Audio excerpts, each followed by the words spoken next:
Frog Pond School of Design, where we have a good time talking about things that bring out the architect in all of us. I'm sure you've noticed that almost every new development you see of any size has a pond out front or somewhere.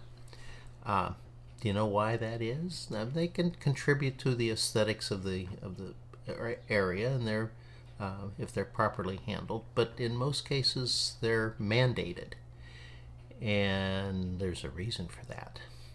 It's to keep your river clean. Here's the story. Back when communities were first installing sewage systems, they saw no reason to install two, and all they had to do was pipe all this stuff to wherever they were disposing of it. And that, by stuff, I mean rainwater and actual sewage from the community. It took a while for them to realize that it wasn't a good idea to just be dumping all this stuff into the river, so they started building sewage treatment plants. The trouble is they had, particularly when it rained, they had so much flow that the treatment plant would have to be way, way bigger than it would be without all that. So, and by the time they realized this was a problem, the idea of going back and installing a second system was pretty daunting because everything was developed over the top of it. Now, one potential response would be to increase the size of your treatment plant, and that would work.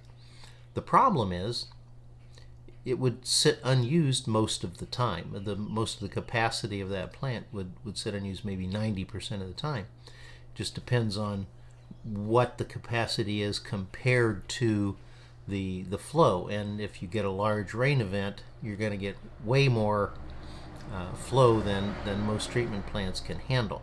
So the goal became to look for that sweet spot, the size where you can treat almost everything that comes even under normal rainfall circumstances. But when you get those heavier rains, you got to do something with the excess stormwater. And that's where these ponds come in. They hold the water and release it more slowly so it can come to the treatment plant at a rate that plant can deal with it. They work very effectively in doing this, and there are a lot of other strategies being used as well.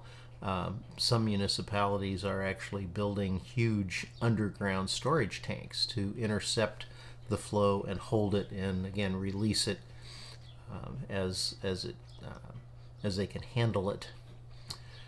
What happens is, in most places, you're going to find, if you really look into it, that there are, under very large rain situations, there are still times when their capacity exceeds the ability of the plant to deal with it, and that becomes what they call a CSO, or a combined sewer overflow. Everybody's goal now is to minimize those, reduce them, minimize them, and ideally eliminate them altogether. Could you help? Yes. Think about getting a rain barrel. You can capture the rain coming off your roof, hold it until it's dry again, and you can use it for watering your flowers, watering your lawn, or just releasing it again. You can think of it as your very own, very small retention pond. Hey, thanks for joining us today at the Frog Pond School of Design. I look forward to seeing you hanging around the pond again real soon.